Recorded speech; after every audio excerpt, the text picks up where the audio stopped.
Welcome back. We're covering about Stephen, the first Christian martyr. And if anyone is familiar with the, and I recommend this movie, The Stoning of Sariah M. Will you go get that for me, please?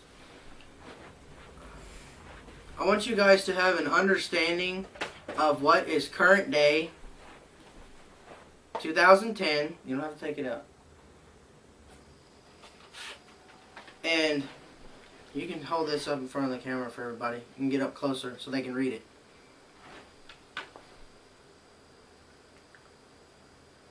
You might want to move it up a little bit. But in this movie, you find out about this woman who is being falsely accused. And when someone is stoned, at least according to 2003, 2005, when this came out, they will bury you up to your chest.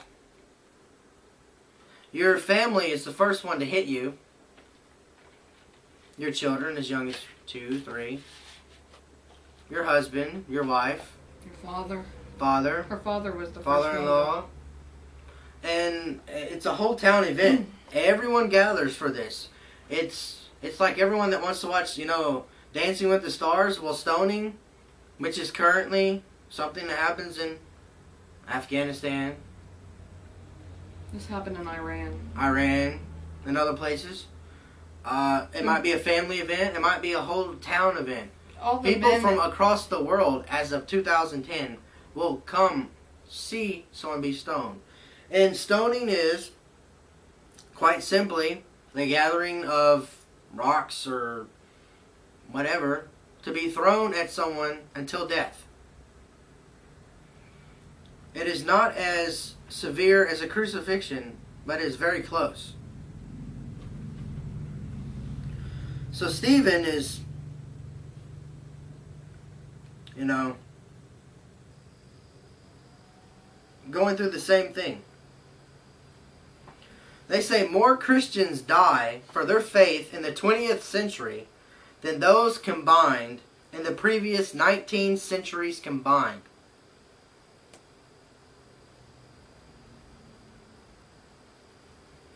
It has been said, we are most like beasts when we kill. We are most like man when we judge. We are most like God when we forgive.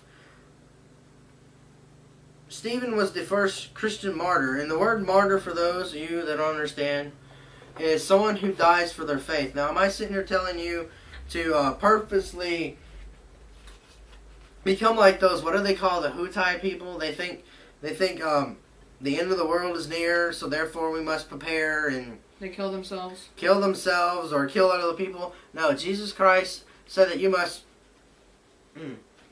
forgive people. But at the same point, and I was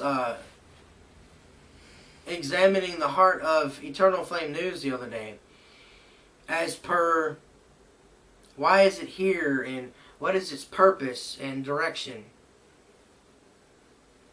And it's a two-edged sword. It's to expose truth and to initiate Christians to want to have a purpose and a reason and to have a dialogue and to talk about things and understand what's going on in the world. And it's not a news thing. JMC Live is not just a news thing.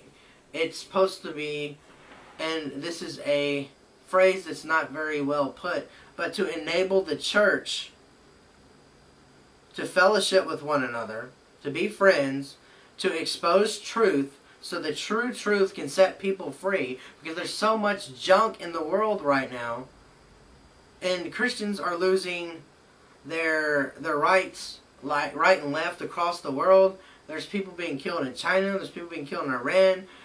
There's kids are going through troubles in school because of their religion, because of Christianity. And it gets to this point where, when are we going to stand up and examine our hearts, examine our minds, and understand what does it truly mean to pick up our cross and follow Christ for who He is and what He's about. We'll be interviewing a band in about 30 minutes. I've Died Daily. It's the name of the band.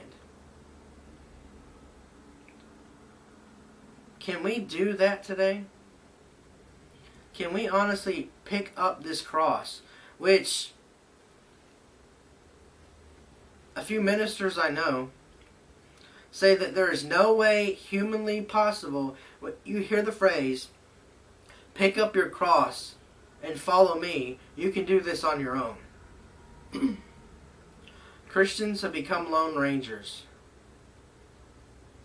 They've become political, they've become hypocritical,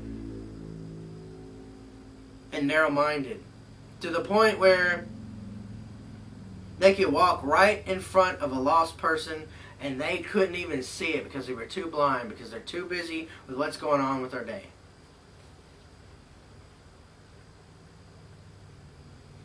This is Easter weekend. I'll give you an example. Went to Kmart the other night. There's a woman in her mid-30s who has back problems, has about a child that's anywhere from the ages of 3 to 6. And they were getting, girl clothes and shoes and markers and things like that.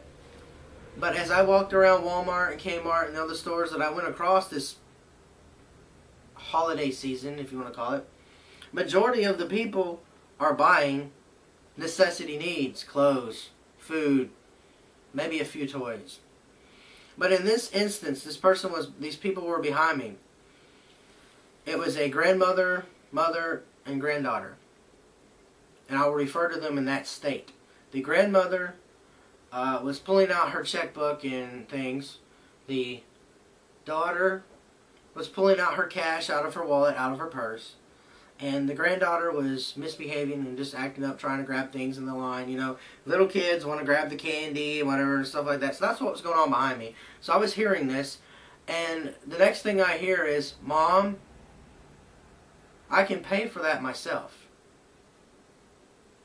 I turned around and I watched the mother grab her daughter's hand and put the money back in her purse.